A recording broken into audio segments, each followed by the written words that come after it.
Ito ang My Hero Academia Final Season Episode 8 Compressed Version. Kung gusto mong pumili kung aling episode ang gusto mong panoorin, pwede mo nang i-click ang timestamp sa ibaba para diretsong mapunta sa part na gusto mo. Ipinapakita kung paano unti-unting nagiging sobrang powerful ang mga villain. Lumalaki na talaga ang agwat ng power level nila laban sa mga hero. Habang pinaglalabanan ang sitwasyon, paulit-ulit na naririnig ng narrator ang linya. Malakas ang hangin. Dinala tayo sa operational headquarters, doon malinaw ang buong sitwasyon. Napuno ang isang mountain villa ng mga clone toys, mga duplicate na ginawa ni Toga, at pareho ring nangyayari sa isang coffin in the sky, isang malaking lumulutang na kabaong. Dahil sa dami ng clones, sobrang bigat na nito kaya mabilis itong bumababa papunta sa lupa o dagat, panganib talaga. Samantala, tumataas ng husto ang heat energy ni Dobby, aabot siya sa critical point sa loob ng 100 segundo. Papunta doon sina Ingenium at Shoto Todoroki para pigilan siya. Sa ibang bahagi naman, nagkakaroon ng deadlock sa pagitan ni Tomie Shigaraki at habang tumitindi ang laban, lumalakas ng tuloy-tuloy ang impluwensya ni All for One kay Shigaraki, at may malaking peligro. Kung magtagumpay silang mag-merge o mag-sync, mawawala ang pag-asa dahil limitado na lang ang mga hero na pwedeng tumulong bilang backup.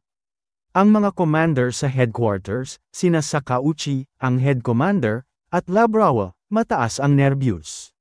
Pero may isang game changer na paparating. All Might. Pagkakita kay All Might, tinanong siya ni Sakauchi kung paano siya makikipaglaban dahil wala na raw siyang quirk. Sagot ni All Might, kalmado at determined, huwag kayong mag-alala. Ako si All Might. Nandito ako, at gagawin ko ang makakaya ko. Binabalik sa atin ang eksaktong ipinakita nung huling episode ng previous season, ang armor na ginawa ni Melissa Shield para kay All Might, isang espesyal na suit na ginawa para tulungan siya labanan si All for One. Alam ni All Might kung gaano kahirap sa kanya noon ang kanzai ni All for One, kaya kung may magpapahinto sa laban, siya lang yun, handang magsakripisyo. Ginamit ni All Might ang isang tumitibay na rush attack, parang Red Rush, at tinamaan ng malakas si All for One, pero napakalakas din ng kalaban. Dahil dun, 66% ng kanyang armor ang na-damage.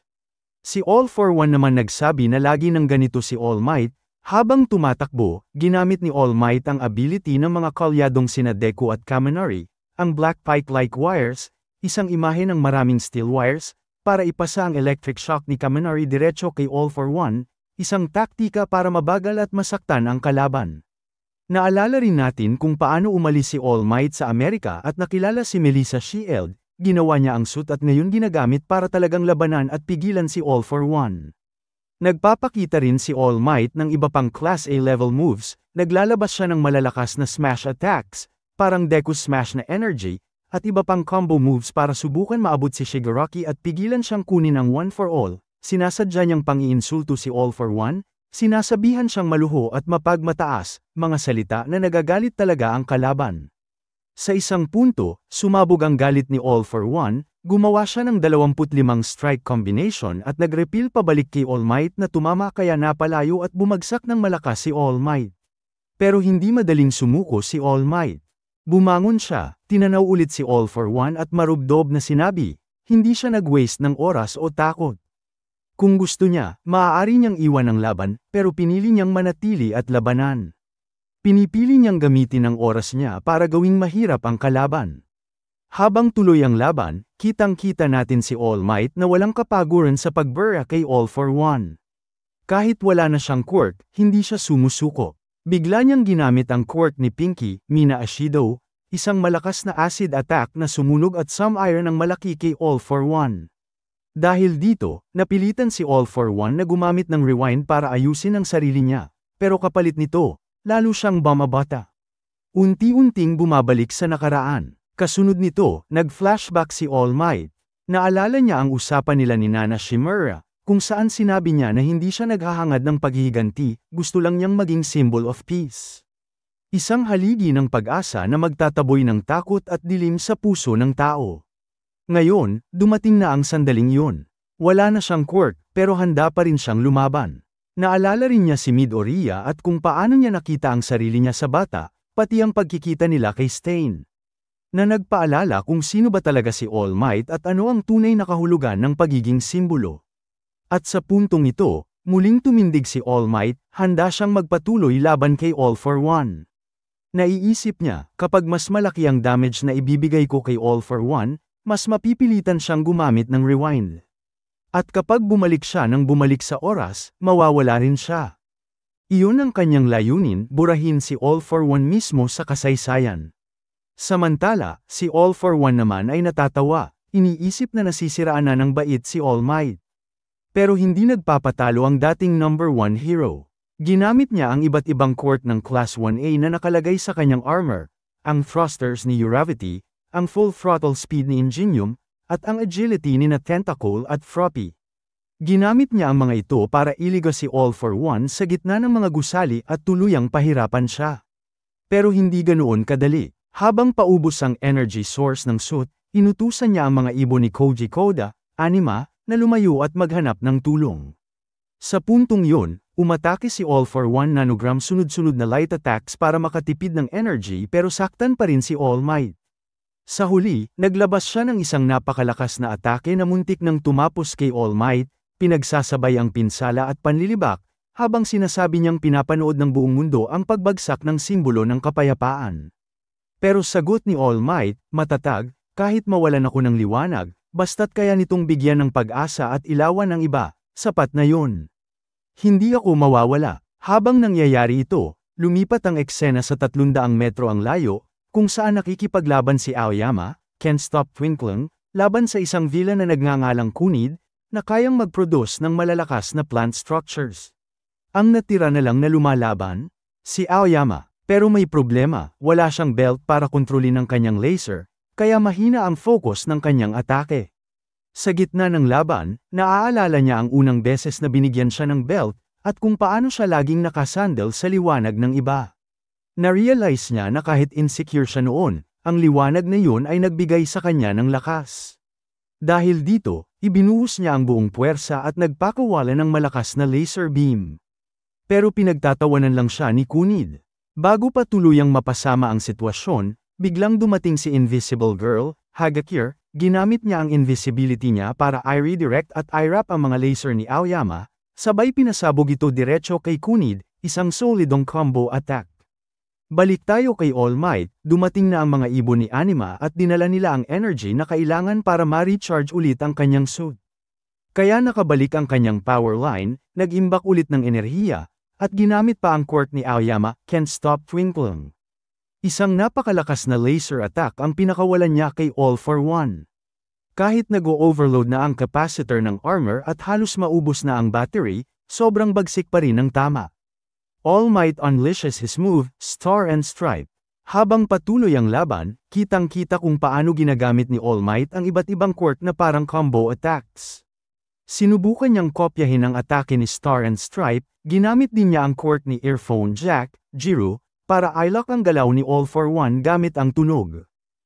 Lahat ito para pilitin si All for One na maipit at hindi makagalaw. Pero hindi pa rin nagpapatinag si All for One. Tuloy-tuloy ang mga malalakas niyang counter-attack. Kaya naglabas pa si All Might ng isa sa pinaka-nakakairitang quirk, ginamit niya ang mga grape balls para idikit at i-trap ang kamay ni All for One.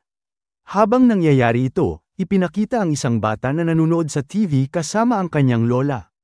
Tinanong niya kung sino ang lalaking nakikita nila sa screen. Sagot ng lola, hindi natin alam, maaaring mula siya sa bansang napakalayo. Kaya anuman ang mangyari, manalo o matalo, wala naman daw silang pakialam. Pero sa mukha ng bata, halata, buong puso niyang sinusuportahan si All Might. Samantala, bumabagsak na rin ang lakas ng Can't Stop Twinkling laser ni Aoyama, at humihina na rin ang Hercules armor ng All Might. Sa kabila nito, nakahanda na rin si All for One para tapusin si All Might. Bata pa ang itsura niya dahil sa rewind, at may kakaibang glow, pero nananatiling matindi ang atake. Bigla siyang hindi makagalaw, at kapag may kalabang napaparalisa sa gitna ng labanan, alam na natin kung sino ang dahilan, si Stain, ang hero killer. Pagkakita kay Stain, muling naalala ni All Might ang kanyang tunay na tungkulin. Dito, ipinakita si Aoyama, at sa unang pagkakataon, nagawa niyang makita si Invisible Girl, Hagakure, gamit ang kanyang laser reflections. Nabigla at nahihiya si Hagakure nang malaman niyang nakikita pala siya ngayon, pero na-realize niya na dahil sa quirk ni Aoyama, lumalakas at mas tumatatag siya. Kailangan nilang sirain agad ang mga halaman, dahil kung kumalat ang pollen, magiging malupit ang chain reaction. Nagtanong si Hagakure kung kaya ba ni Aoyama ang bigat ng paggamit ng quirk niya nang matagal, lalo na't sumasakit ang tiyan niya kapag na-overuse. Pero sagot ni Aoyama, buong tapang, ito na ang huling araw ko bilang estudyante ng UA. Kaya gagawin ko ang lahat, kahit anong mangyari. Sa simula ng episode, pinapakita sa atin ang young version ni All Might habang nagbabasa siya ng hero comic kasama ang kanyang nanay. Kasabay nito, naririnig natin ang voice-over ni All Might na nagsasabing, kapag tumingin tayo pabalik, makikita natin ang lahat ng daan na tinahak natin. Ibig niyang sabihin, kapag napaisip ka ng malalim, babalik lahat ng mga alaala. At yung mga moment na yun, ang tinatawag niyang origins. Pagkatapos noon, makikita natin si All Might sa kanyang kabataan, nakatingin sa likuran habang pinagmamasdan ang daang nilakyer niya. Para sa kanya, napakahalaga ng landas na yun, isang simbolo ng kanyang pagkatao. Pagbalik sa eksena, bumabalik tayo sa laban. Dito, si Hercules ay sumabog at si All for One ay nagliliwanag ng matindi. Akala ni All Might na talo na niya ito. Pero hindi pa pala. Si All for One ay galit na galit at handa ng gumanti. Habang duguan at halos wala ng lakas si All Might, handa na si All for One para sa final blow, pero bigla siyang nanginig at natigil. At doon na pumasok ang wild card, si Stain. Sabi ni Stain, lahat ng dugo ay pula, tama ba? Sinubukan niyang tingnan kung pulang-pula rin ba ang dugo ni All for One. Nilasahan niya ang dugo sa bato. At dahil doon, nanghina at di makagalaw si All for One. Sabay binigyan niya ng senadorya si All Might, halika, tapusin na natin to. Habang naghahanda silang dalawa, makikita natin sina Todoroki at Iida na kausap ni All Might. Sabi ni All Might, wala na siyang masyadong oras, kaya kailangan nilang mabilis kumilos papunta sa Gonja area. Sila raw ang last hope ng mga hero, kaya buong tiwala niya ay nasa kanila.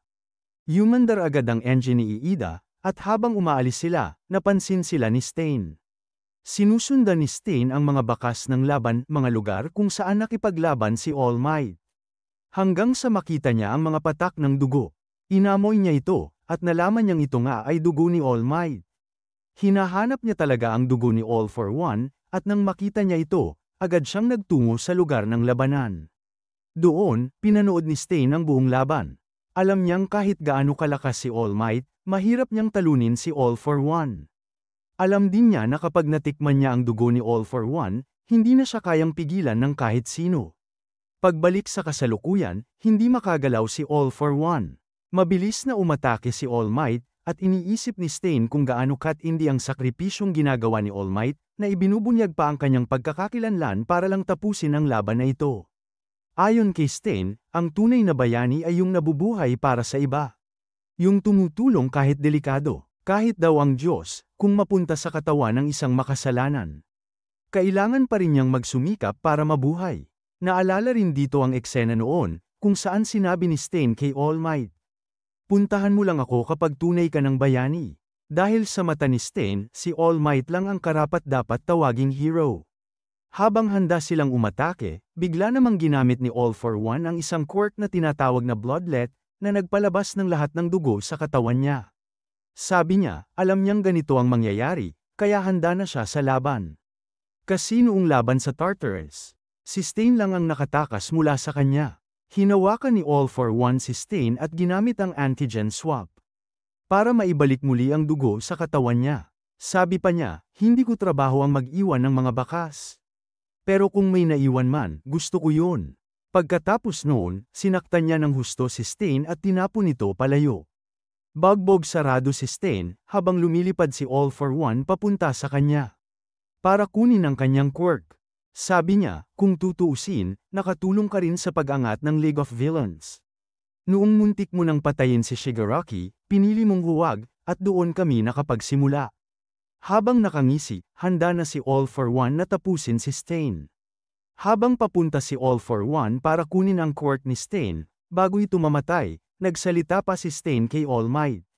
Sabi niya, marami siyang natutunan tungkol sa pagiging hero dahil kay All Might. Pagkatapos noon, walang awa siyang pinatay ni All for One. Hindi umabot si All Might para mailigtas siya. Pagkatapos, sinubukan ni All for One na tirahin si All Might, pero dumating si Hercules at naging shield niya para protektahan siya. Katulad ni Stain, sinabi rin ni Hercules, All Might, manalo ka at mabuhay. Pagkatapos noon, nakita natin si All Might sa isang eksenang kaharap ang kanyang master. Sinasabihan siya nitong tumayo, pero alam ni All Might na imahinasyon lang ito, ginagawa niya lang ito para palakasin ang loob niya. Lumitaw din doon si Nightay. Hindi niya maigalaw ang kanyang binti, kaya napatanong siya sa sarili kung kaya pa ba niyang lumaban. Naalala niya ang sinabi ng ina ni Deku noon, na huwag siyang mamatay, at protektahan at palakihin si Deku ng maayos. Naalala rin niya si Deku mismo, na nagsabi sa kanya, mabuhay ka, tingnan mo ako. Isang araw ako rin ang magsasabi ng I am here, at gagamitin ko ang kapangyarihang iniwan mo. Dahil doon, muling tumayo si All Might. Sa isip niya, hindi pa tapos. Hindi pa ako patay. Habang sinasabi niya yun, ngumiti siya ng isang matinding ngiti, yung klaseng ngiti na punong-puno ng determinasyon. Samantala, ipinakita rin ng Sky Coffin na patuloy pa ring bumabagsak. Dahil sa dami ng duplicate ni Twice, sobrang bigat na nito. Sa paligid, unti-unti nang naglalaho ang iba't ibang kopya, nawawala na sila na parang alikabok. Ipinapaliwanag ni Hatsume na pwede pa raw nilang itaas muli ang Sky Coffin at paliparin ulit ito. Habang tumatagal, papalapit si All for One kay Shigaraki. Nasa range na siya nito. Sabi ni Sukauchi, kahit paano ay nagawa ni Midoriya na pigilan si Shigaraki sa close range, isang bagay na halos imposible. Pero dahil malapit na si All for One, at dala pa niya ang Sludge Quirk, maaari na niyang hilahin si Shigaraki pabalik sa kanya. Unti-unti nang nawawasak ang balanse ng laban. Balik kay All Might, sinabi niyang baka kaya pa niyang lumaban kay All for One, at muling sumigaw para hamanin ito.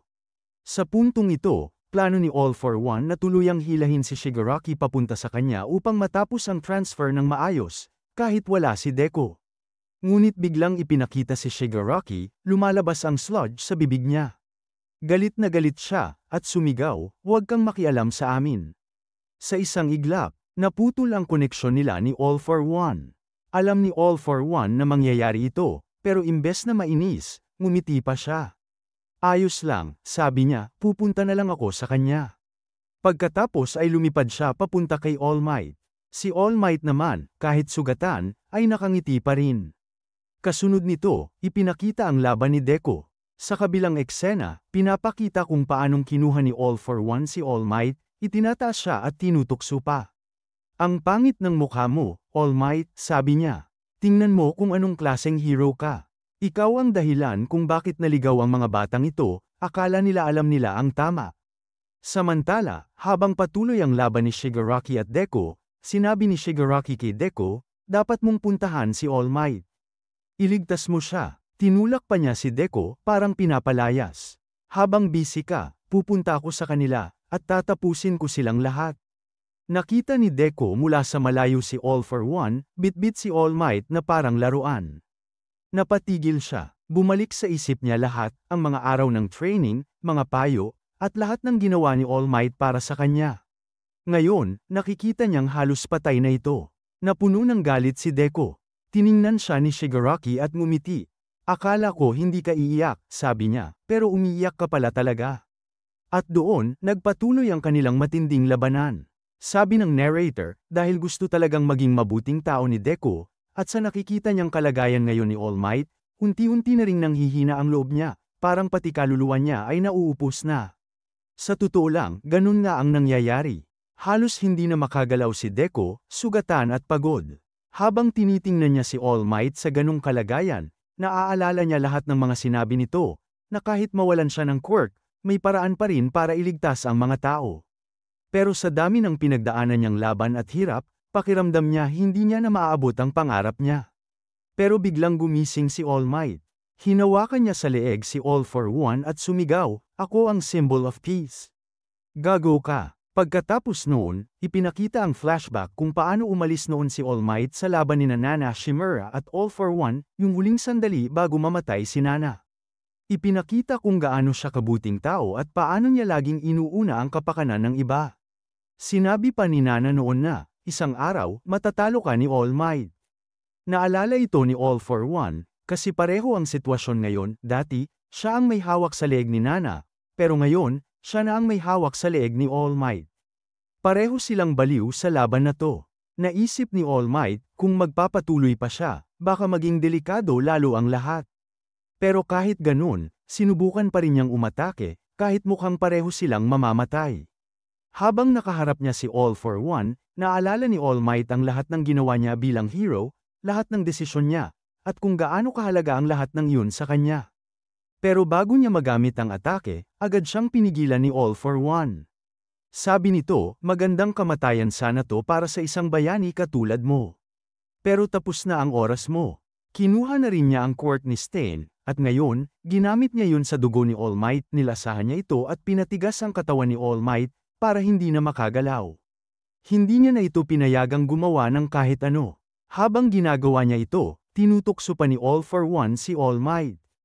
Nilalay niya ito sa harap ng lahat, at nakikita ng buong mundo ang nangyayari.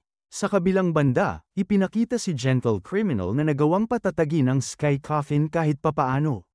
Pero biglang may sumabog, nasira ulit ang coffin. Tumigil ang mga engine, at mag-isa na lang si Gentle na pinipigilan itong tuluyang bumagsak. Habang nangyayari yun, dumating ang mga fighter jets mula sa Amerika, ang parehong grupo na tumulong kay Star and Stripe. Direkta nilang inatake si All for One. Pero wala, isang iglap lang, binura silang lahat ni All for One na parang wala lang. Samantala, patuloy pa rin ang laban ni Deku at Shigaraki. Pero ramdam ni Deku na parang nakabitin ang kaluluwa niya sa buhay ni All Might. Tinitingnan niya ito mula sa malayo, at hindi niya maiwasang mag-alala. Ipinakita rin ng mga tao sa buong mundo na nanonood sa livestream. Hindi nila kayang tingnan ang sinapit ni All Might, lahat ay nagdadasal na sana mabuhay pa siya. Alam nilang kapag namatay si All Might, magbabago ang buong panahon ng mga hero. Dahil dito, sinubukan ni Deku na tumulong at iligtas si All Might. Biglang, boom, may sumabog sa Sky Coffin. Isang malakas na pagsabog, at mula roon, tumayo si Bakugo. Grabe, si Bakugo, buhay at nakatayo na. Pagkatapos noon, ipinakita si All Might na nakatingin mula sa malayo kina Deku at Bakugo, dalawang estudyante na ngayon nagpapatuloy sa kanyang layunin bilang mga bayani. Isang napakagandang simbolismo ng pag-asa at pagpasa ng apoy. Hawak ni Bakugo ang lumang trading card ni All Might, at mula pa noon, fan na fan talaga siya ni All Might. Sa totoo lang, baka mas idol pa niya si All Might kaysa kay Deku. Nakita ito ni Deku at napangiti, ng galit at inspirasyon. Sa opening scene pa lang, pinapakita na agad kung paano nahuli si All Might sa kamay ni All for One. Habang si Deku naman ay naiipit sa laban kay Shigaraki. Halos lahat nagpapanik kasi mukhang mamamatay na si All Might. Pero biglang, boom! Isang malakas na pagsabog sa likod, at ayun na, entrance ni Bakugo. Natis na to sa previous episode. Si All for One, handa nang tusukin sa gitna si All Might. Habang si All Might naman naaalala yung sinabi noon ni Naitei, na nakita niya sa vision na mamamatay si All Might habang lumalaban sa isang villain. Cutscene. Pinakita naman sandali yung mga normal na tao, mga busy sa daily life nila. Habang sa news, nagre-report sila tungkol sa kakaibang ulap na bumabalot sa Japan. Mukhang nasa Amerika yung news station. Kasi sabi nila, pwedeng makaapekto pa yung bagyo hanggang North America. Lahat ng tao nakatutok sa TV. Lahat nagdadasal na sana hindi mamatay si All Might. Then finally, balik tayo kay Bakugo. Lumilipad siya papunta kay Deku, hinawakan niya ang kamay ni Deku, at sabay silang nag-swing papunta sa ere. Doon pinapakita si Gear Shift Guy, na nagwa-warning kay Deku, na kapag ginamit niya agad ang full gear shift, hindi niya makokontrol ang recoil. Kailangan daw niya itong gamitin ng may timing. Kasabay nito, nakikita rin natin ang soul ni All Might na nakabantay.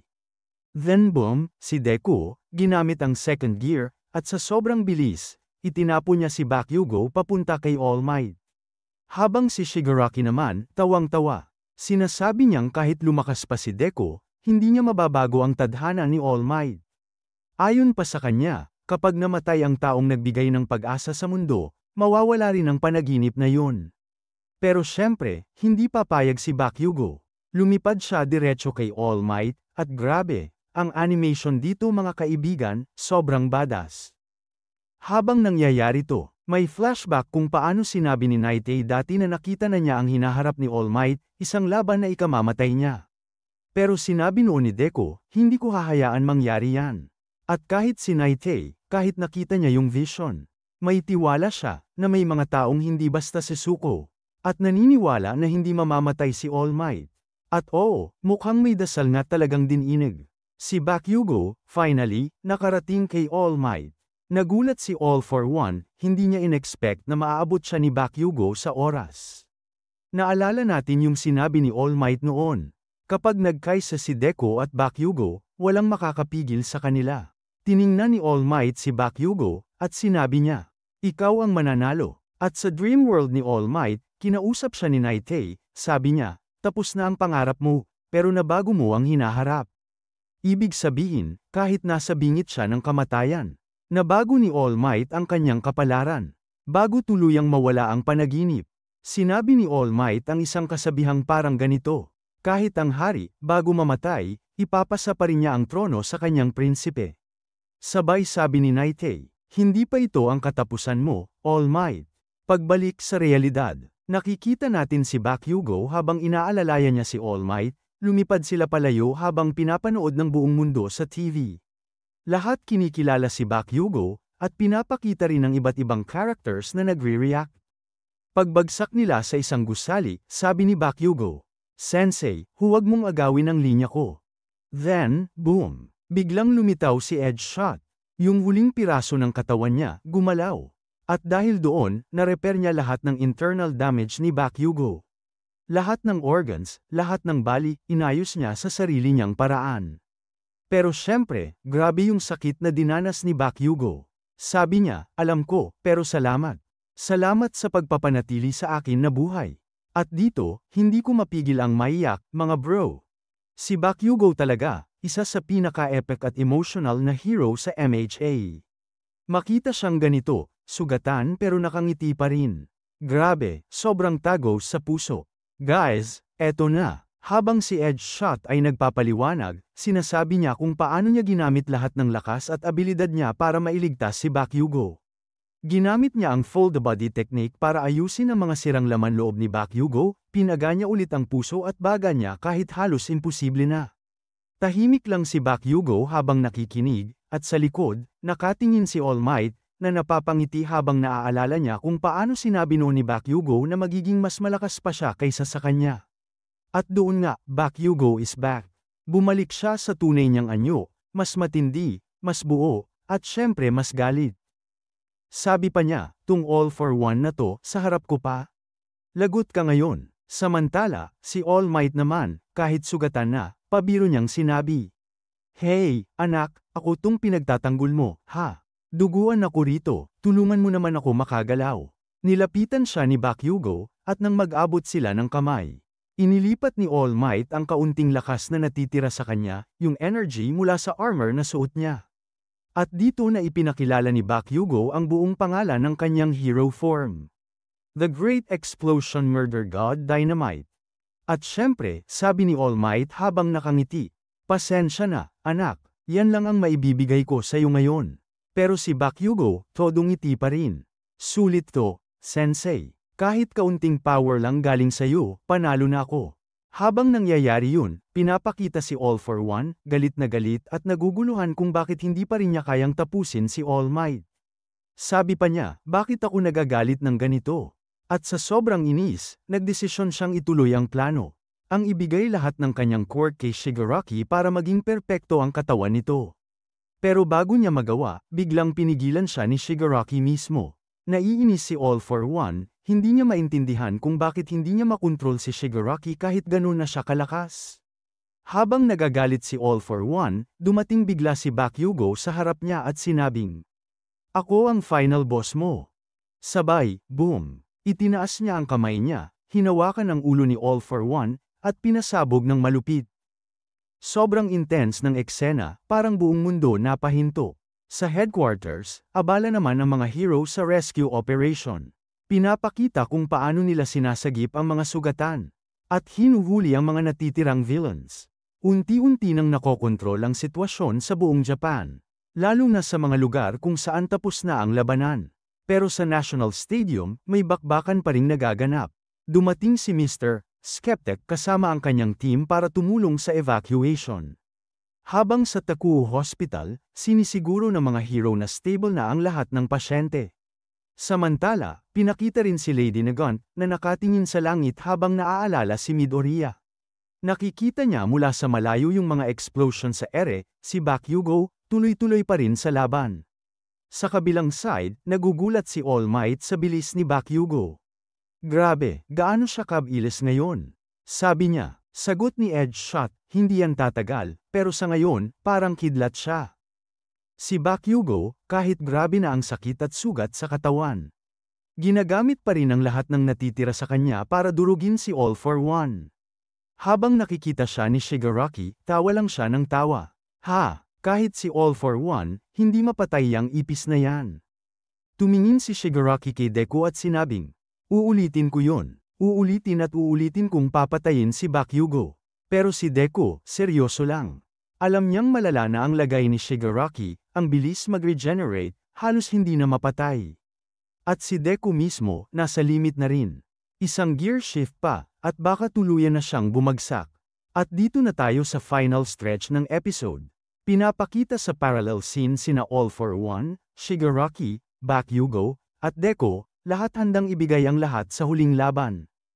Habang naglalaban sina Bakugo at All for One, ramdam mo yung apoy sa puso ni Bakugo, yung determinasyon niya na tapusin to kahit mamatay siya.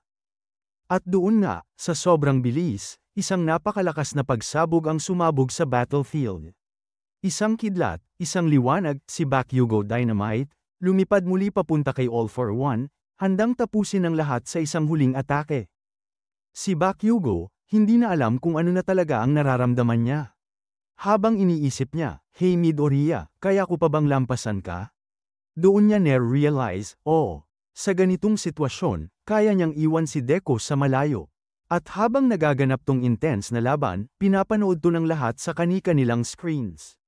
Pati mga magulang ni Bakugo, na dati hindi siya makita sa ganitong kondisyon, ngayon, sobrang proud na proud sila sa anak nila.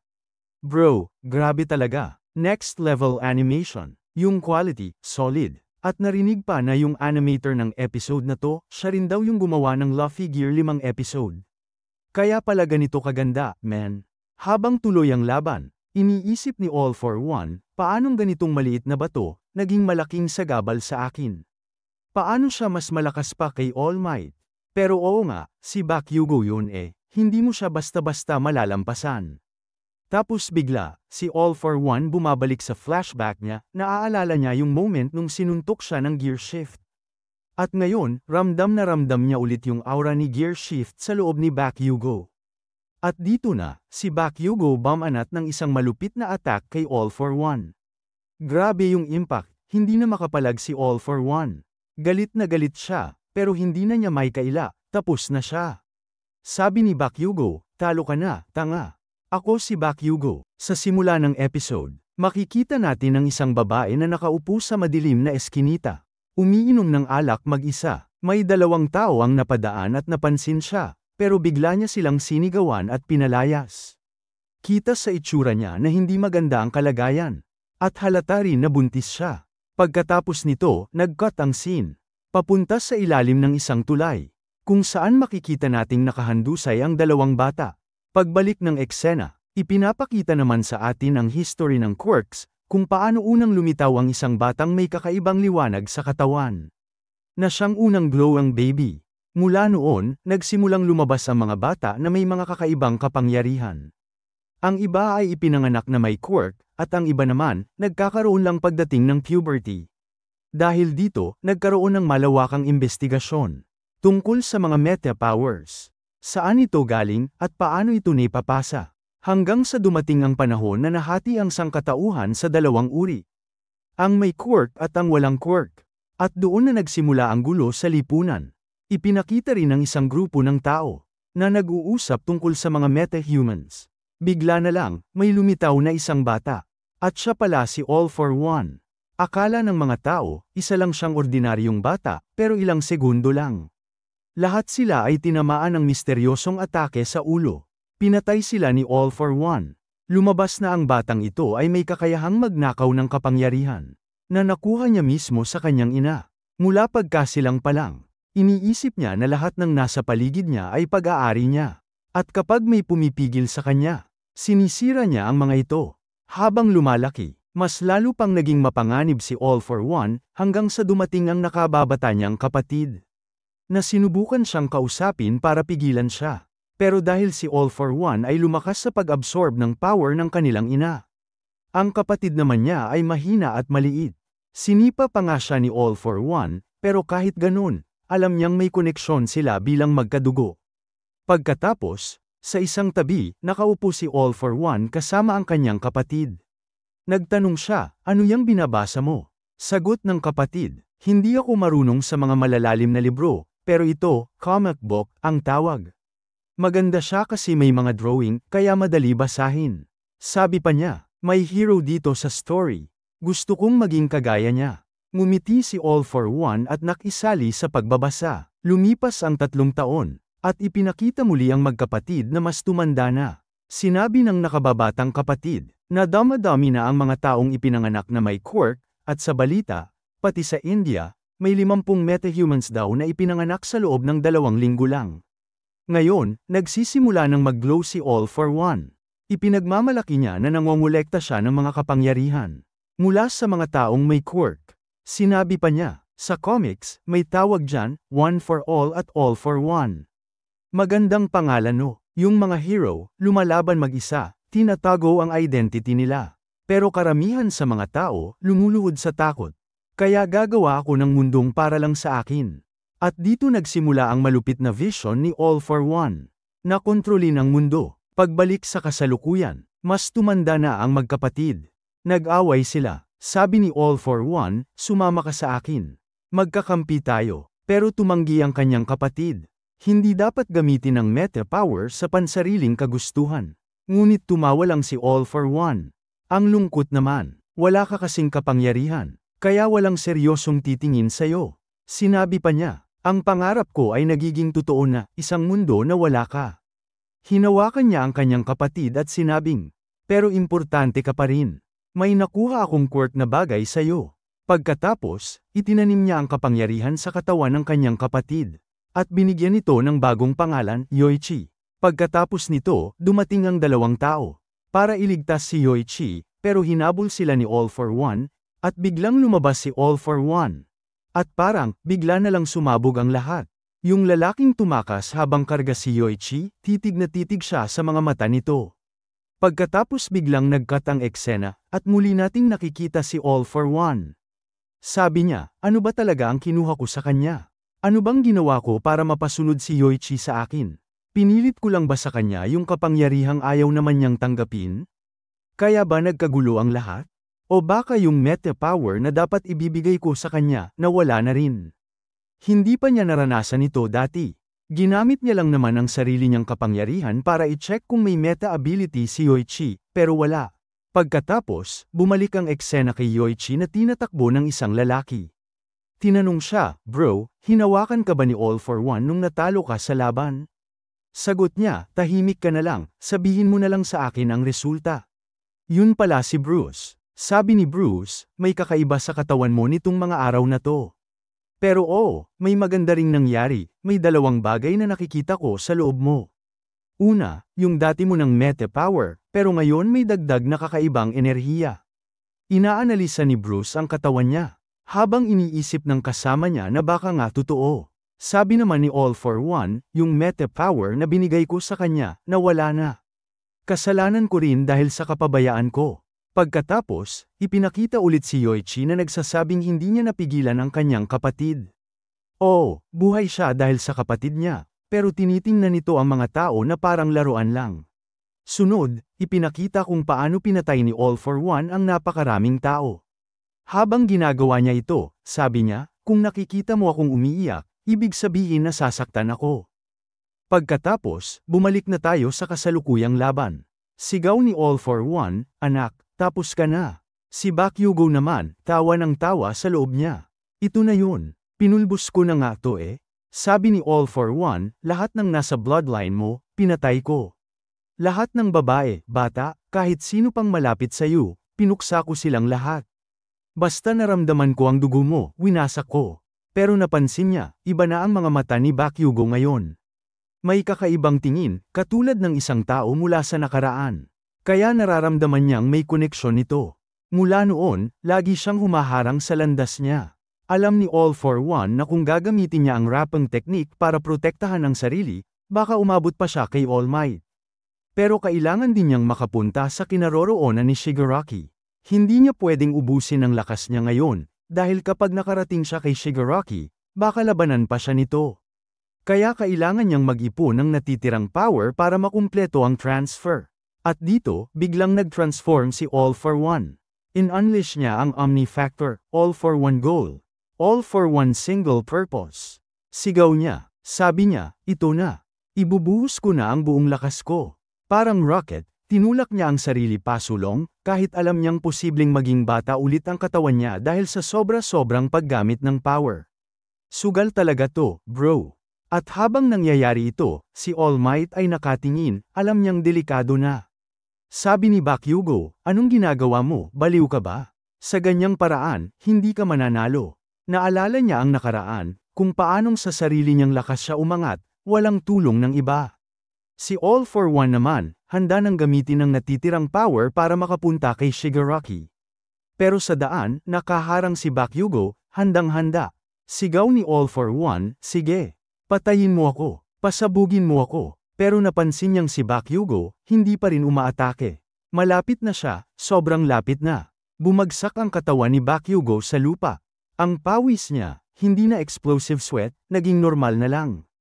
Hindi niya magamit ng buo ang quirk niya, pero confident pa rin si Bakugo. Alam niyang kaya niya, isa lang naman ang kailangan niya, isang quirk lang. Alam din niya na habang natatamaan si All for One, bumabaliktad ang oras nito, parang nagiging bata ulit. Mas lalo pang nagalit si All for One. Hindi mo pwedeng kunin ang power na yan. Sigaw niya, pero si Bakugo, full power na. Tumalon siya at naglabas ng isang napakalakas na pagsabog. Grabe, solid na impact at napakalakas na tunog. Sunod-sunod ang atake, walang tigil. Explosion sa explosion, sunod-sunod na blaster attacks. Hindi na makagalaw si All for One. Tuwing susubukan niyang mag-regenerate, sinusunog at pinapasabog na agad siya ni Bakugo. Dahil doon, mas bumabata pa lalo ang katawan ni All for One. Sa huli, nagawang hawakan ni Bakugo si All for One. Naalala niya bigla ang sinabi ni All for One noon, ito ang kwento ko. Pero sumagot si Bakugo, hindi ito kwento mo. Maraming tao, maraming pangarap. Ito ang kwento nating lahat. At sabay noon, pinakawalan ni Bakugo ang isang napakalakas na pagsabog. Grabe, diretsong tumama kay All for One. Sabi ni Bakugo, wala talagang paraan para matalo ko siya mag-isa, pero kahit papaano, nadala ko siya ng mas malayo. Samantala, si All for One ay hirap na pero pilit pa ring umaabot. Sabi niya sa sarili, kunti na lang, maipapasa ko na kay Shigaraki ang quirk ko. Iyon lang ang kailangan kong gawin. Ginawa ko siyang napakalakas. Kapag nakontrol ko ulit ang katawan at isip niya, magiging akin ulit siya. Hawak-hawak pa rin niya sa isip niya si Yoichi, ang kapatid na matagal na niyang gustong kontrolin. Palagi niyang gustong siya lang ang sentro ng lahat, na siya lang ang tinitingnan ng mundo. Pero ngayon, sobrang bata na ang itsura ni All for One, halos parang sanggol na. Sabi ni Bakugo, ha? Buhay ka pa? Halos hindi na makatayo si Bakugo, sobrang pagod na. Halos di na kayang igalaw ang mga paa. Pero kahit ganun, si All for One ay unti-unting lumalapit muli. Hindi na siya makapagsalita ng maayos, parang isang sanggol na walang kontrol. Sabi ni Bakugo, sige na nga, iiwan na lang kita dyan. Mawawala ka rin naman. Matutulog muna ako, pero bigla siyang natigilan. Hindi pwedeng ganito. Sabi niya, muling umatake si All for One, pero sinunggaban siya ni Bakugo, at sa mismong bibig niya, doon niya pinasabog si All for One. Sigaw niya, tapos ka na, all for one. Wala ka ng oras. Pero kahit bata na ang katawan, si all for one ay patuloy pa ring sumisigaw, galit ako sa'yo. Galit ako sa'yo. Hanggang sa tuluyang lumiit ng lumiit ang katawan niya. Lahat ng mga kapangyarihang ninakaw niya, bumalik sa mga orihinal na pinagmulan. At sa huli, tuluyang naglaho si all for one, naging isang maliit na liwanag, at pagkatapos, wala na. Panalo si Bakugo. Tumayo siya, hingal na hingal, at sabi niya, kailangan kong manatiling nakatayo, gaya ni All Might. Ano bang ginagawa mo, ha?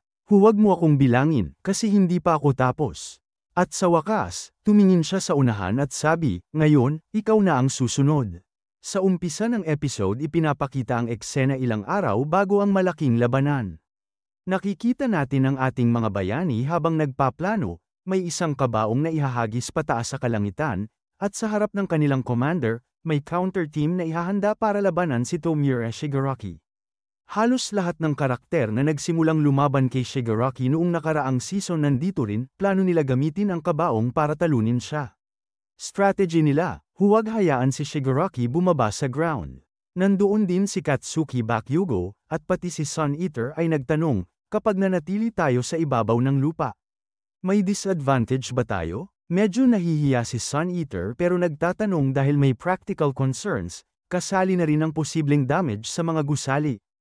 Pero na-evacuate na ang mga tao sa paligid, kaya list natin doon. Lumipat ang eksena sa Kamino Ward, malapit sa All Might Square, dito nila planong gawing battleground. Hindi naman yung mga kalapit na buildings ang important, mas importante ang buhay ng mga tao sa paligid. Pero nag-alang si Bakugo, paano kung dumating nga si All for One para kay Shigaraki? Hindi magiging simple yun. Sinasabi ng leader, tama si Bakugo, ang tunay na panganib sa loob ni Shigaraki, yung masamang kalooban at destruction drive niya. Kaya ang kapangyarihan niya kayang durugin hindi lang tao kundi pati lupa. Kahit manalo tayo o hindi, kailangan nating may matibay na foundation pagkatapos ng labanan, kaya kailangang ingatan at protektahan ang kabaong na to. Pagkatapos, ipinapakita ang UA High, isang emergency evacuation zone kung saan umiiyak ang mga tao dahil sa kaguluhan. Nakikita rin natin ang ina ni Deku, Azuko Midoriya. May isang wall sa evacuation zone na biglang bumigay at pinuno ng tubig ang loob, hindi lang sa ibabaw, kundi pati sa ilalim, sobra ang pagbaha at maaaring tumagal bago bumaba ang tubig. Habang umaapaw ang tubig, naglalaban sina Deku at Shigaraki. Si Deku ay umaatake ng buong lakas, iniisip na kung sabay niyang gagamitin ang gear shift at danger sense, baka mas agresibo niyang mapinsala si Shigaraki. Biglang may sense si Shigaraki at sabi niya, my master is dead. Tuwang-tuwa si Shigaraki dahil pinapalakas ng kalaban, isang tao, papahid na sana si Shigaraki kay Deku, pero naputol ang mga daliri niya, may pumihil. Sa likod ni Deku may lumapit na isang kasama at may sinabi sa kanya. Si Shigaraki naman nagtaton, hanggang kailan ka makakatakas sa akin? Sa Soul World, nandun ang One for All, nakikipag-usap sa iba at sinasabi na dapat manatili sila doon hanggang talunin si Shigaraki. Biglang may naramdaman si Hikage Shinamori, gumagalaw siya at tinutulak palayo ang lahat para iligtas sila gamit ang danger sense, pero sinunggaban siya ng kamay ni Shigaraki at dinala palayo, ibig sabihin, nag-touch na talaga si Shigaraki nung inatake niya si Deku. Dahil doon, nawala ang danger sense mula kay Deku, na malaking problema. Sabi ni Shigaraki, aha, ito pala ang power na umiikot sa mga user. Dahil dito palagi nagkakaproblema ang master ko. Wala akong pakialam dyan, pero kung magagawa kong talunin kayo gamit ito. Pagbalik natin sa Soul World, nawawala ang upuan ni Shinamori, natutuwa at nagugulat sila dahil sobrang dali nitong nakita at na-penetrate ang kanilang will. Bumalik kay Deku, ginamit niya ang gear shift at Whiplash, o Whiplash style follow-up, sabay-sabay para atakihin si Shigaraki, parang may itim na chain type attack. Nakakaiwas naman si Shigaraki. Naintindihan ni Deku na ginagamit ni Shigaraki ang danger sense, kaya mas mapanganib siya. Lumusab si Shigaraki mula sa likod. Tinutukso ni Shigaraki kung nakikita pa rin ba siya ni Deku bilang tao, nababahagi ka pa rin ba sa pagiging tao? Habang inuusig si Deku, napunta siya sa parang gubat dahil sa paulit-ulit na atake, iniisip niya na kung magfo-focus lang siya sa depensa at gagamit ng Whiplash bilang shield, baka maiwasan niya ang panibagong pinsala. Nabasag ang mask ni Deku, ang huli siyang binigay ni All Might. Dumating si Bruce, o Bruiser, sa tabi ni Izuku at sinabing ang mask na yun tumutulong para makahinga sa loob ng alon o sa waves. Pinapayuhan siyang mag-relax muna. Nandoon din ang Mount Fuji, o Mount Fuji motif, sa likod niya, at ang epekto ng gear shift ay malapit na matapos. Sabi ni Bruce, sa ngayon isang quirk lang ang naka-install, ibig sabihin, hindi mawawala ang physical strength niya. Buo pa rin ang one for all sa kanya, hindi hati-hati. Sinabihan siyang maghintay hanggang makarecover. Sa Soul World, pinagdedebate nila na maaaring dapat gamitin nila ang power para makatakas, kasi kung mawala ang danger sense at mahawakan uli ang users, baka hindi na sila makaligtas, isasama sila lahat ng naghahawak kay Shigaraki. Sumunod, pumasok si Shigaraki sa eksena, nakikita ko kayo, plano niyong tumakas. At nag-touch siya sa ground, sinimulan niyang wasakin at durugin ang lupa. Sinabi ni Shigaraki, ano yan? Sa pagtakbo ka lalakas, hindi ko hahayaang makatakas ka. Jijibain kita, pati lahat ng lugar na tatakbuhan mo. Dudurugin ko rin. Pagkatapos ay nagsalita siya muli, yung bagay na gagawin ko, pati si Spinner ay matutuwa kapag nakita niya ito. Ibig sabihin, kung magpapatuloy si Deku sa ginagawa niya ngayon, baka magkaroon pa ng volcanic explosion dahil sa tindi ng labanan. Kahit ganun, parang may koneksyon pa rin ang bawat isa sa kanila, lalo na sa puso ni Deku. Naaalala ni Deku ang ilang bahagi ng kanyang nakaraan, at sinabi niya muli kay Shigaraki, hindi, tao ka pa rin. Pagkatapos noon, pinuno ni Deku ng enerhiya ang buong katawan niya. Habang pinipressurize niya ito sa pinakamataas na antas. Pagkatapos, pinakawalan niya ang Fajin bilang isang air blast, at sinundan yun ng isang malakas na Delaware smash na diretso kay Shigaraki. Sa impact ng atake, napansin ni Shigaraki na tinanggal ni Midoriya ang mga decaying soil o lupa na naagnas sa paligid. Pero kahit napansin ito ni Shigaraki, ngumiti lang siya at sinabi, kahit ilang ulit mong gawin yan, ha? Pwede kong hawakan tong mundo ng paulit-ulit. Bigla niyang napansin na hindi na nawawala ang alikabok sa harap niya. At mula roon, lumabas ang whiplash kasabay ng gear shift. Mabilis siyang umatake kay Shigaraki, halos hindi ito makareact. Sa oras na yon, gumagamit si Deku ng smokescreen at gear shift sa low form para manatiling makapal ang usok. Pagkatapos ay lumapit si En, isa sa mga dating users, at sinabi niya, kailangan mong mag-ipon ng enerhiya muna, pero tandaan mo, kayang i-detect ni Shigaraki ang lokasyon mo gamit ang danger sense. Agad na umatake si Shigaraki kay Deku at sumigaw, nakikita kita, bata, alam ko kung saan ka mahina. Samantala, sinabi ni Dagger, mukhang ubos na ang oras ng gear shift. Sa pagtingin ni Shigaraki sa balat ni Deku, napagtanto niya kung ano ang plano ni Deku. At kung natuloy lang yun ng direkta, malamang durog na sana siya. Pero tumayo si Deku at sumigaw. Kahit anong gawin mo, hindi ako susuko. Ililigtas ko pa rin ang batang umiiyak sa loob mo. Habang patuloy na iniiwasan ni Shigaraki ang mga atake ni Deku, sumagot siya.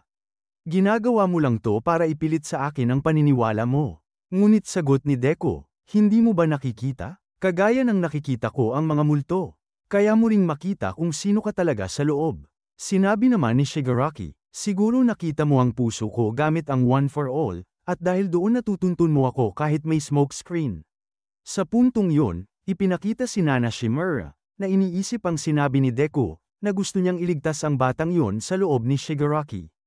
Ngunit sabi ni Nana, may mga tao talagang hindi mo na iligtas, Azuko. Bilang isang hero, nakikita mo siya bilang pinakamalaking balakid. Pero hindi mo kailangang lampasan ang balakid na yun, kailangan mo lang siyang pabagsakin sa isang hampas. Gamitin mo ang lahat ng lakas mo. Isang suntok lang, at durugin mo siya ng buo.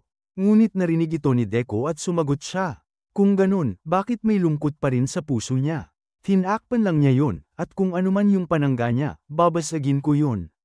Kaya nga ako palaging laban sa daloy.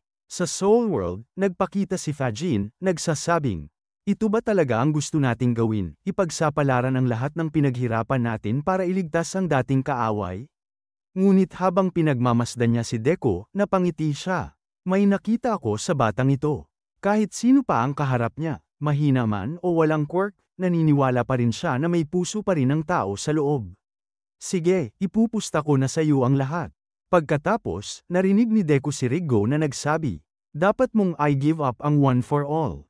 Nagulat ang lahat. Ano? Anong sinabi mo? Sa oras na yon, nakarinig si All Might ng boses ni Star and Stripe. Ipinakita siya na nasa loob ng katawan ni Shigaraki, at sinasabi niya. Sa loob niya, may batang umiiyak. Kasunod noon, ipinakita si All Might, halos sugatan, halos gumagapang. Sabi ni Edgeshot, gising ka na, bro. Mamamatay ka kung hindi ka kikilos. Wala akong communicator, kaya di ko masabi kung ano na ang nangyayari, pero ramdam ko, lumalaban pa rin si Midoriya. Nag-isip si All Might, panaginip ba yon? Si Shigaraki, binobombard ng mga suntok ni Deku, ngunit patuloy pa ring lumalaban. Sa isip ni Shigaraki, nakikita niya ang imahe ni Star and Stripe. Hindi ba't nawasak ka na? Paano mo ako nakikita? Si Deku naman, halos mawala ng lakas, patuloy pa rin sa laban. Tinanong niya, gusto mo ba talaga? Second, naisuko ko ang one for all. Sumagot si Fajin, huminahon ka, baka marinig ka niya. Yung black mass na nabuo sa puso ni Shigaraki, puno yun ng galit, puot, at masasamang alaala. Lahat ng yun, nagsanib at nagbigay ng kakaibang lakas sa espiritu niya. Sinabi nila na kahit ni-regenerate ang quirk, hindi rin ito nakapagpagaling sa sugat ni Shigaraki.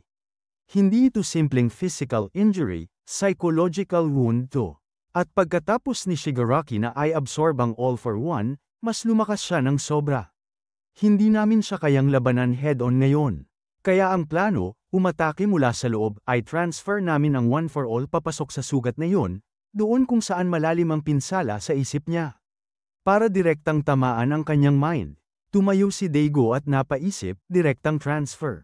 Ano yan? Pero kayong iba, hindi pa maintindihan, kaya ang gagawin nila, subukan munang i-test muna sa sarili kung gagana ba ito. Wala silang 100% proof, pero handa siyang mag-risk. Sila ay magkakabit-kabit, may special factor na kapag magkakasama, mas lumalakas sila. At kung maibibigay nila ang power nang hindi talaga binibigyan si Shigaraki, pwede nilang sirain siya ng tuluyan. Sumagot si In, sige, kung kailangan i-test, ako na. Hiling niya, gamitin ang smoke screen, dahil siya ang pinaka-less useful sa ngayon. Pero tumutol si Fajin, siya mismo ang pupunta. Pumasok si Bruce at sabi, Leader, sinusunod ko lagi kayo. Pero sobrang taas ng risk ngayon. Kaya sabi ni Fajin, okay, gamble ito. Ngunit tinitingnan nila si Batang, Deku, hindi pa rin sumusuko.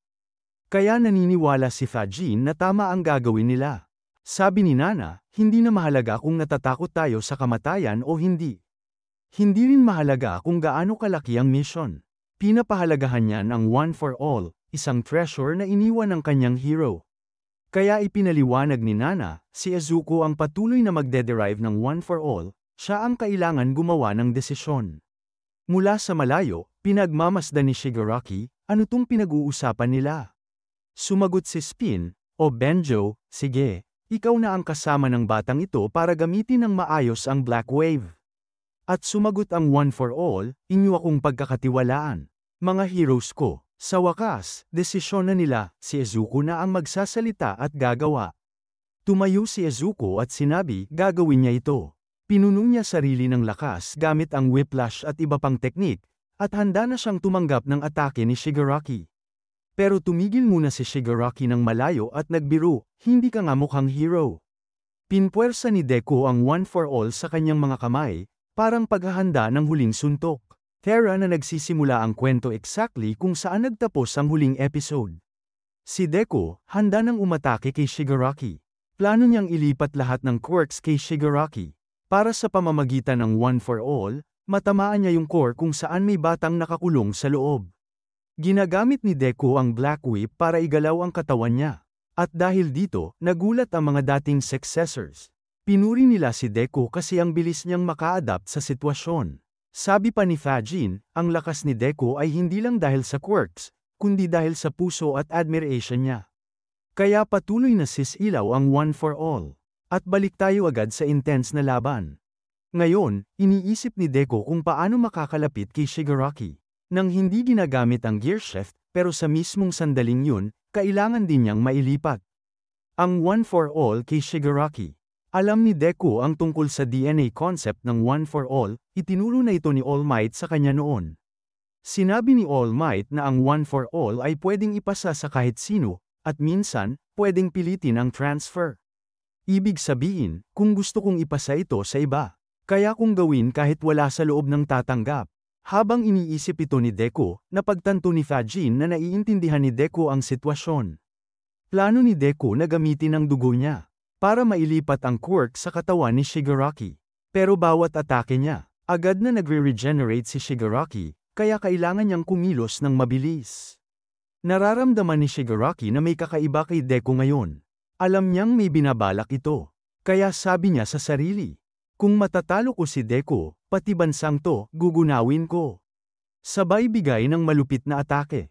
Habang handa si Deku sa transfer, handa rin si Shigaraki na sirain siya sa isang bagsak.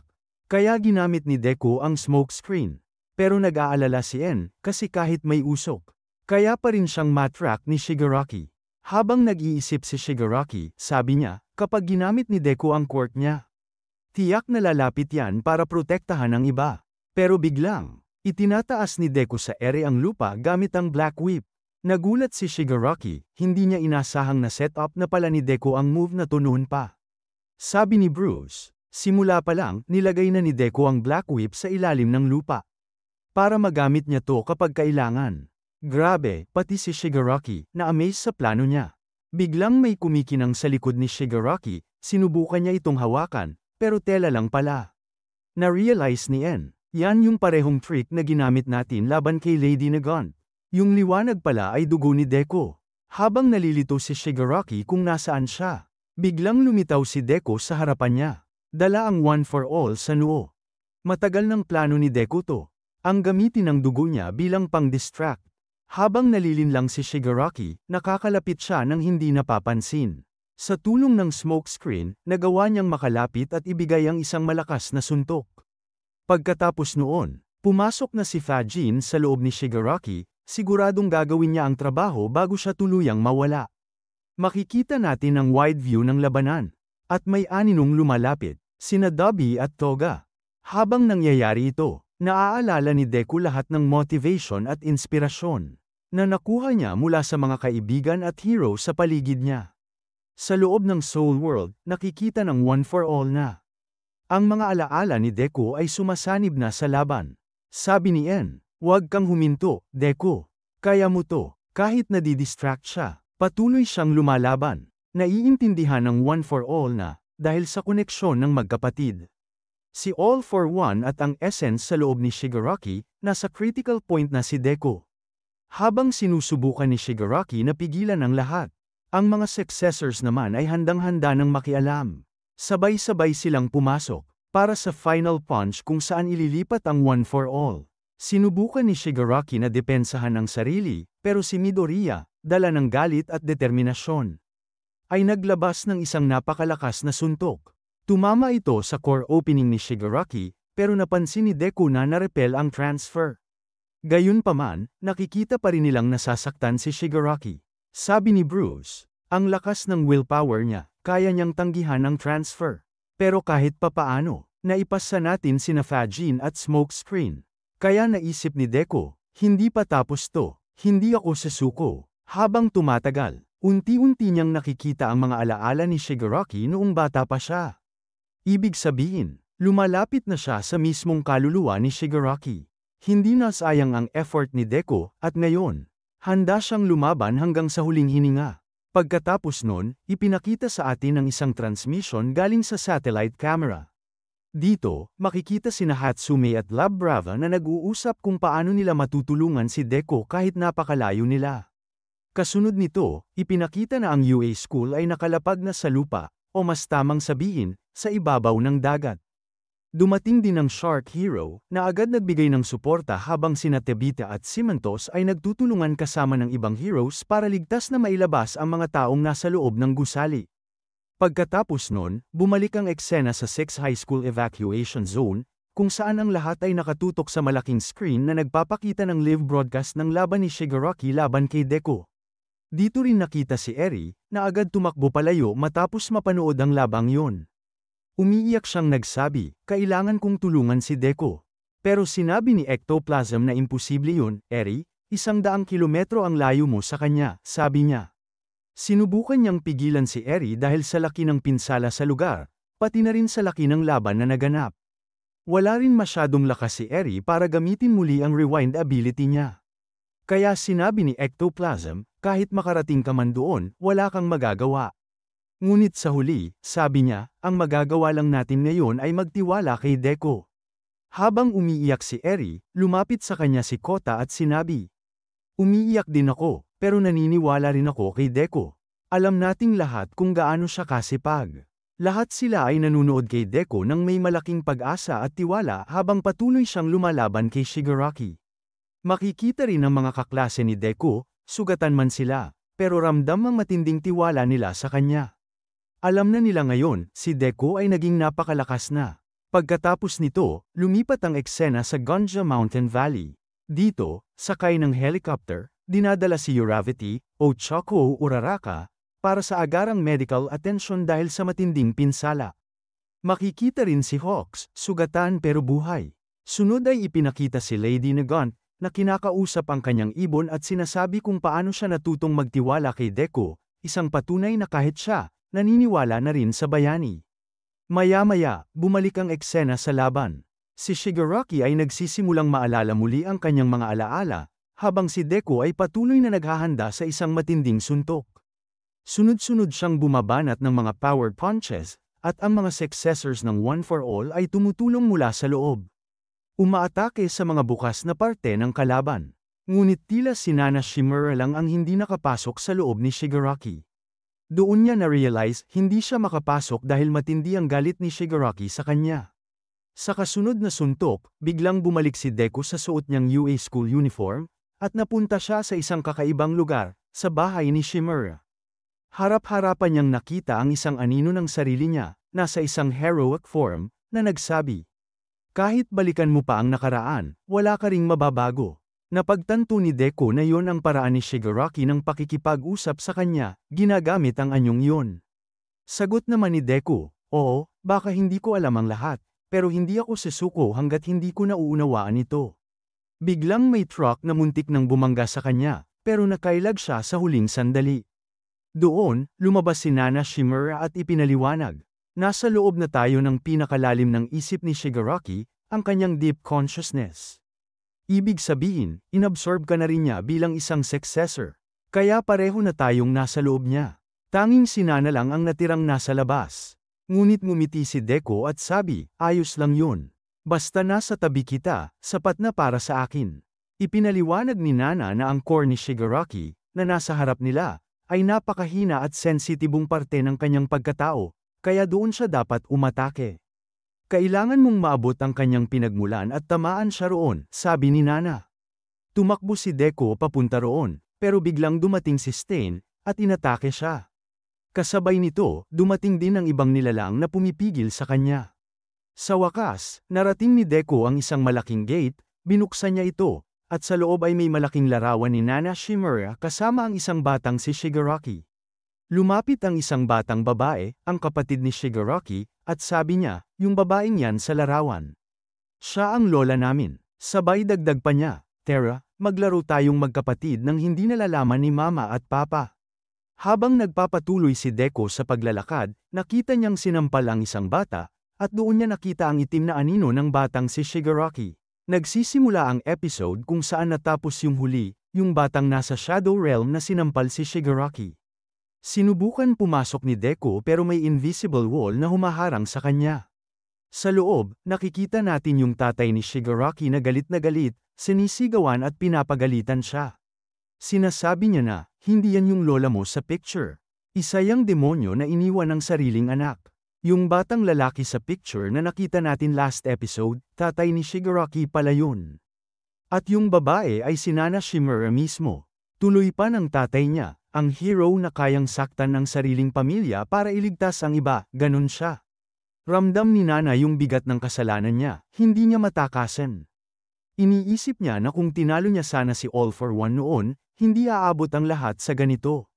Humihingi siya ng tawad, Pero sa parehong sandali, binasag ni Nana at Deku yung invisible wall. Lumapit si Nana sa anak niyang punong-puno ng sama ng loob, habang si Deku diretso kay Shigaraki. Doon humingi si Nana ng tawad sa anak niya at kay Shigaraki. Biglang nag-shift ang eksena, bumalik sa child form si Shigaraki. Hinawakan niya yung aso, at bigla itong nag-crack at nag-disintegrate. Pagkatapos nun, pumasok ang intro habang sinasabi ni Shigaraki, "I hate everything." Ramdam ni Deku yung sakit niya. Yung aso nagiging abo, at doon na-realize ni Deku na ito ang unang beses na nag-activate ang decay quirk ni Shigaraki. Lumapit yung kapatid na babae ni Shigaraki, nakita yung aso, natakot, at tumakbo papalayo. Hahabol sana si Shigaraki pero hinarang siya ng younger Deku sa memory realm. Nagtanong tuloy si Shigaraki kung bakit siya pinipigilan. Sagot ni Deku, "Dahil umiiyak ka." Pero tinanggi iyon ni Shigaraki. Yung emosyon niya, galit, lungkot, takot, literal na sumisira kay Deku. Sabi ni Shigaraki, "Ako ang pumili nito. Ako ang pumili na sirain ang bahay namin. Ako ang gumawa nito. Kaya ganito ang mga kamay ko. Sino bang maniniwalang ipinanganak akong normal? Ganito talaga ako." Pilit siyang pinipigilan ni Deku pero sobrang lakas ng hatred at confusion, hindi basta mapipigilan. Sinabi ni Shigaraki, "Bitawan mo ko." Pero hindi umatras si Deku. Sabi niya, "May humawak din ng kamay ko noon, kaya naiintindihan ko. Kaya nandito ako." Kahit durog na yung mga kamay ni Deku, nakangiti pa rin niyang hinaharap si Shigaraki. At doon, parang sumabog yung emosyon sa loob ni Shigaraki. Unti-unting nababawasan yung bigat sa kanya dahil may taong harap-harapan siyang pinipigilan. Nag-cut ang eksena. Nakita natin si Shigaraki sa playground noong bata pa siya kasama ang mga kaibigan niyang sina Mick-kun at Tomo. Sinasabi nila na balang araw magiging parang All Might siya. Pero paglipas ng oras, sinabi ni Shigaraki, "Hindi. Villain ako. Kahit mawala pa ang galit ko. Kahit maging empty ako sa loob, kailangan kong maging hero ng mga villains." Sunod, pinakita yung mga taong pagod na sa mundo, humihingi kay Shigaraki na sirain ang lahat. Paglipat sa control room, nare-report na parang nagdi-disintegrate ang buong figure ni Shigaraki. Naguguluhan silang lahat kung ano ang nangyayari sa loob. Bigla tayong binalik sa loob ng memory realm kung saan nakikita ni Shigaraki ang mga taong hindi naman niya kilala. Isang construction worker na sumasakit ang likod, isang bartender na tinanong kung kumusta ang anak niya, hindi niya maintindihan kung ano ang mga memory na to. Napansin ni Deku na parang hindi kay Shigaraki ang mga memory na to. Quirk manifestations ba ito? Biglang may monstrous form na lumitaw at sinimulan kainin si Shigaraki mula sa loob. Sinasabi nitong napakahina niya, isa siyang walang silbing vessel, isa siyang tanga na gustong maging malakas pero wala namang sariling choice. May boses na nagbabanta kay Deku, nagtatanong kung paano siya naglakas loob gamitin ang One for All ng ganito. At dahil natalo si Shigaraki, nagawa niyang kontrolin ulit ang consciousness nito. Harap-harapang lumabas si All for One sa monstrous form niya. Tinutuligsa niya si Shigaraki, sinasabing wala siyang sariling choice. Sagot ni Shigaraki, "Hindi. Ito ang choice ko." Pero sabi ni All for One, "Kung totoo yan, magkakaroon ka ng sarili mong free will." Pero wala ka nun. Ipinaliwanag niya na nung lumaban siya kina Banjo at Ten, kinumbinsi siya na para maaga ang One for All, kailangan niyang durugin ang will ng opponent niya. Kaya naghanap siya ng kaluluwang kayang pahinain ang will ni All Might. Kaya hinanap niya ang isang taong puno ng puot. Pagkatapos nun, pinakita yung flashback ng bartender, tatay pala ni Shigaraki. Doon ipinaliwanag ni All for One kung paano niya nilaso ng puso ng taong yon.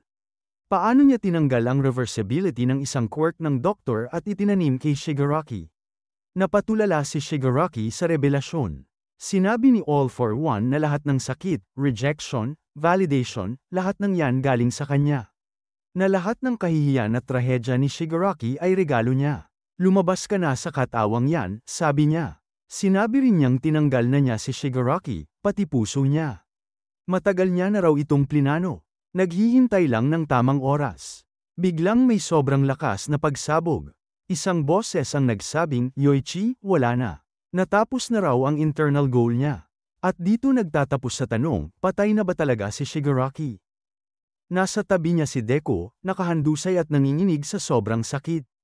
Sabi ni One for All, ililipat na niya ang wholeness niya sa final goal niya. Doon natin nakitang wala na ang dalawang braso ni Deku, tuluyang naglaho. Na-realize ni All for One na ang epekto ng nangyari ay hindi lang sa katawan niya, pati kay Deku. Tumama, kahit walang braso, pilit pa ring tumatayo si Deku. Paulit-ulit niyang sinasabi, hindi pa tapos. Sinabi naman ni One for All na ang mga tao lumalakas dahil sa mga failures nila, at doon nabubuo ang kwento nila. Ang batang wala namang kahit anong kayang ipaglaban, umabot na sa ganitong punto. Lumapit na si One for All para tapusin siya. Pero biglang may malakas na pasok si Zero. Binalot niya ng tape si All for One at hinayla palayo. Nawala ang focus ni All for One kay Midoriya. Sabi ni Zero, andito na kami para tumulong. Kasunod niyang dumating sina Ojiro at Sato, sabay-sabay nilang inatake si All for One. Tumabi silang tatlo, handang lumaban. Sobrang saya ni Deku nang makita niyang ligtas ang lahat. At mula sa likod, biglang sumulpot si Aizawa. Pagkatapos nun, nag-cut sa eksena 10 minutes earlier. Si Present Mike, paulit-ulit sinusuntok yung guardian ni Shigaraki, galit na galit, hindi alam kung nasaan sila o paano sila napunta roon, walang signal. Walang contact. Biglang nagsalita si Aizawa, pinipigil si Present Mike. Doon nila napansin na umiiyak ang guardian. Pero sabi ni Mike, hindi yan umiiyak, no mo yan. Umaambun lang. Naiinis si Present Mike. 2 beses na raw silang hamarang sa landas ni Shigaraki, kaya sinusundan sila nito.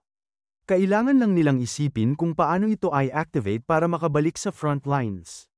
Sobrang galit ni Present Mike at para sa kanya. Wala nang pag-asa ang taong to, 31 taon na at hindi na babalik sa dati. Hindi na tayo UA students.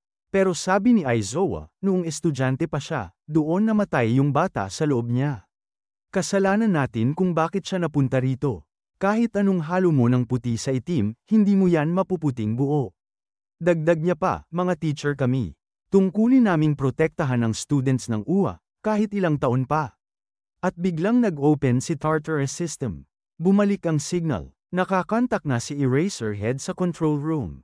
Tinanong niya si Sukauchi kung makakagalaw na ba si Monoma, pero dinala pala ito sa ospital. Humingi siya ng full details at coordinates ng battlefield. Mabilis siyang nakarating sa frontline, pinagsama-sama niya lahat ng heroes. Sinabi niya na nagsimula ng tumulong si Kurogiri kay Present Mike. Kaya inutusan niya ang lahat ng hero squads, ay evacuate ang civilians. Pero hindi niya alam kung hanggang kailan kakayanin ng defense team, kaya kailangan nilang magmadali. Sa kabilang side, nakikita natin ang mga civilians, handa ring tumulong. Nagtatanong sila kung pwede ba silang sumama sa front lines. Sobrang na-touch si Aizawa, ang lakas ng loob ng mga tao. Inanunsyo na kontrolado na nila halos lahat ng laban maliban sa isa, sa National Stadium kung saan maraming tao ang natrap dahil kay Igzo. Dumating na ang reinforcement ng heroes at nag-transition na tayo sa present. Phase 3, sinimulan na ni Aizawa. Naglabasan ang napakaraming portal ni Kurogiri.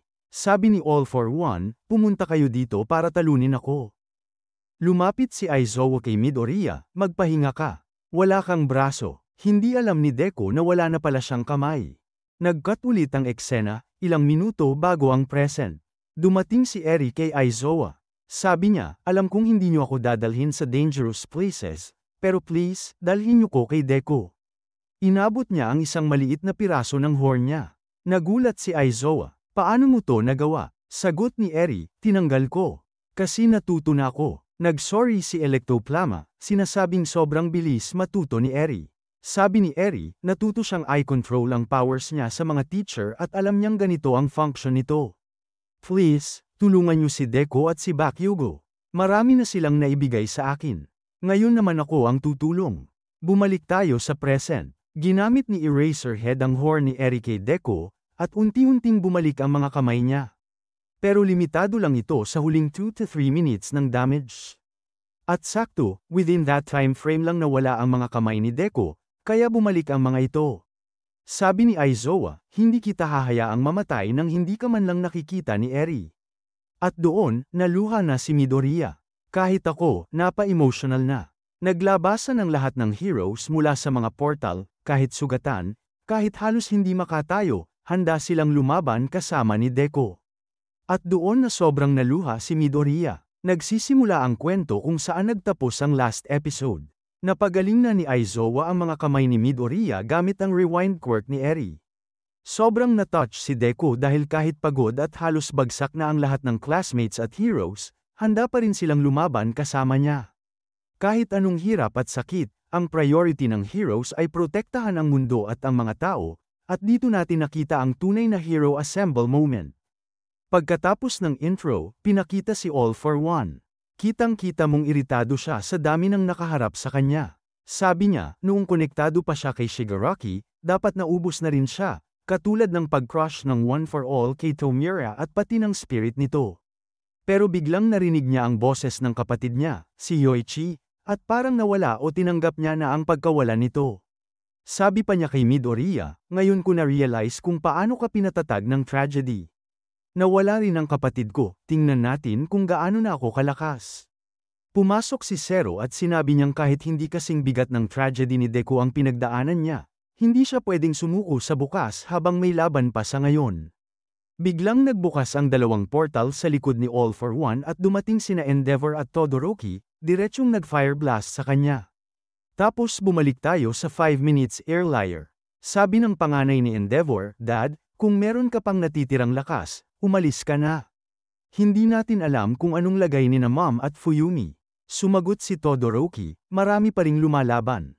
Sasama ako. Balik sa present, gamit ang tulong ni Zero, nakapasok sila Endeavor at Shoto sa battlefield at umatake kay All for One.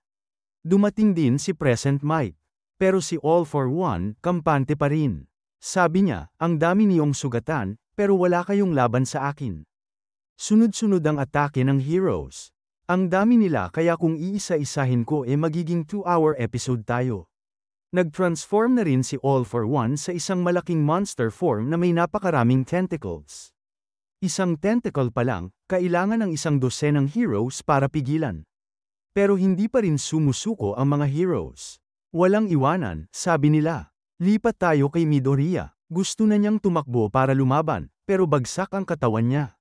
Sabi ni Aizawa, gumamit ka ng rewind kaya bumalik ka lang bago masira ang kamay mo. Pero ang mga dating injuries mo, nandoon pa rin. Sabi ni Deku, nawala na ang One for All, pati ang lahat ng previous users, nawala. Para siyang si All Might noon, mahina pero may natitirang apoy pa. At hanggat may apoy, lalaban siya. Binigyan siya ni Aizawa ng gamot at bagong damit mula sa evacuation zone. Suot niya ngayon ang All Might shirt, at alam ni Deku kung anong edition yun kaya medyo nakakatawa pero wholesome. Biglang hinawakan ni Aoyama ang kamay niya. Deku, kailangan ka pa namin.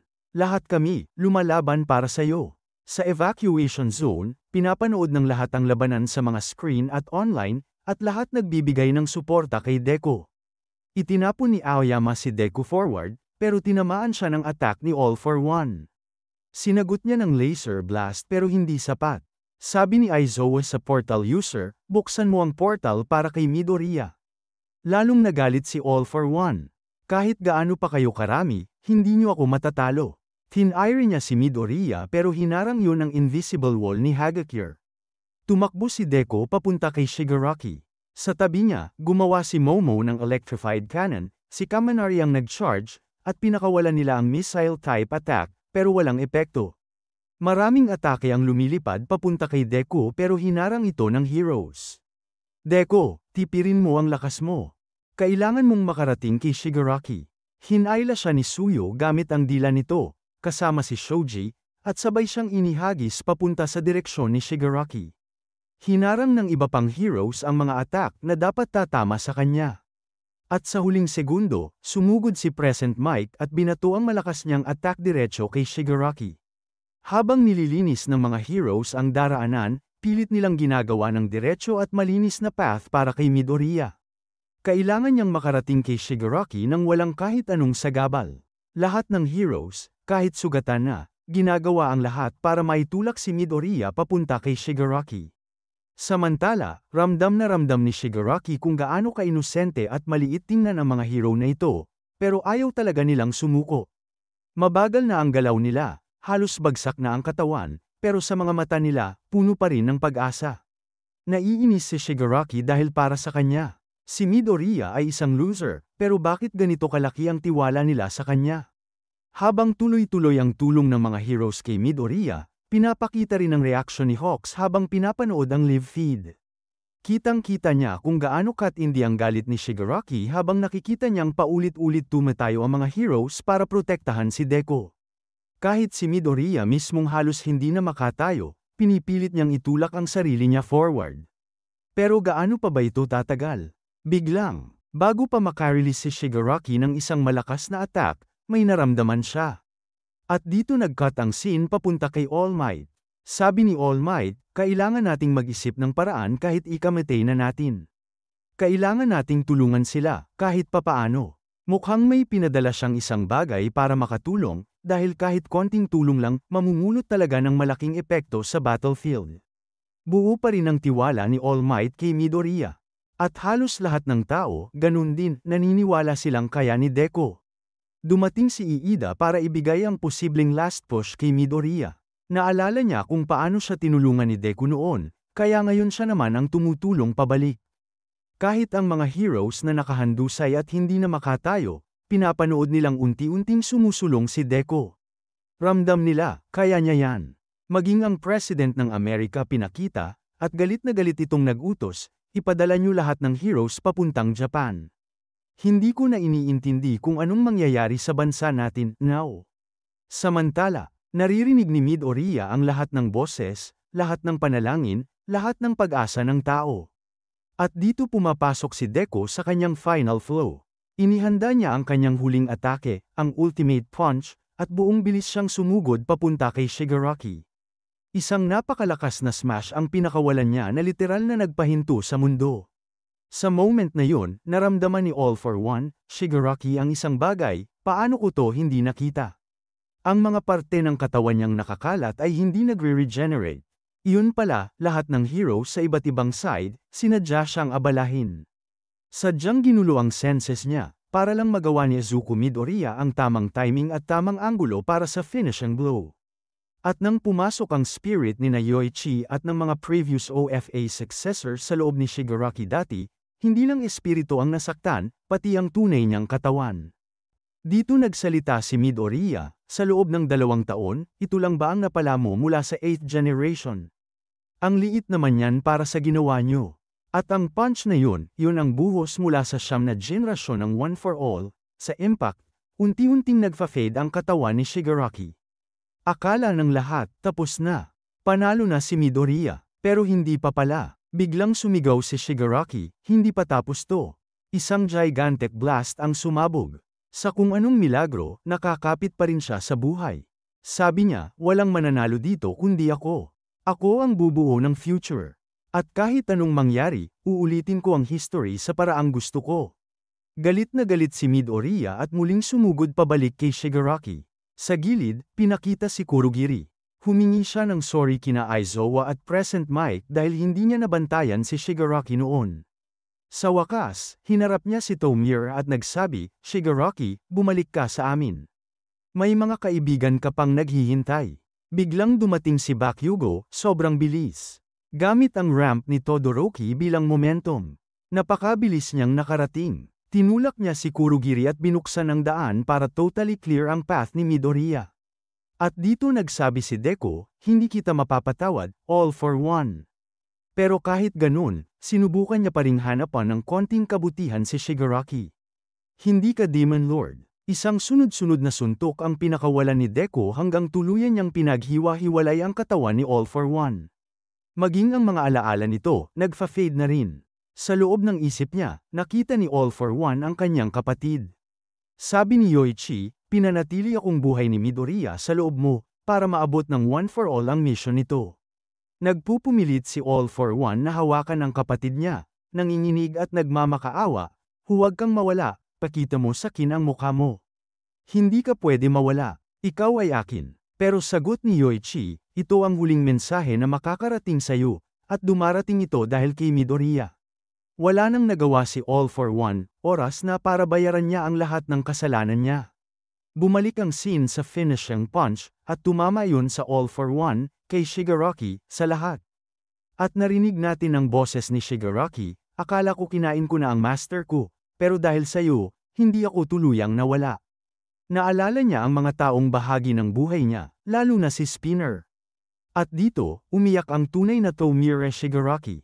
Sabihin mo kay Spinner, lumaban ako hanggang sa huling hininga ko para sa mundong gusto kong wasakin. Pero ngayon, hindi niya nakaya. At hindi na niya gustong man-air pa. At sabi ni Midoriya, hindi kita mapapatawad sa ginawa mo. Pero lumaban ako, para hindi na lumaki pa ang lungkot na nasa loob mo. Sumabog ang isa pang napakalaking blast. Kumalat ang itim na ulap. Unti-unti itong naglaho. At nang lumiwanag ang paligid, nakita ng lahat. Midoriya is rising. Kung nag-enjoy ka sa video na to, huwag mong kalimutang i-like, i-share, at syempre mag-subscribe para hindi ka mahuli sa mga susunod pang malulupit na episodes. At kung gusto mo pang mas solid na action, panoorin mo na rin ang iba ko pang compressed episodes dito sa channel, binge watch mo na yan, bro, hindi ka mabibitin. Salamat sa panunood, at kita-kits sa next video.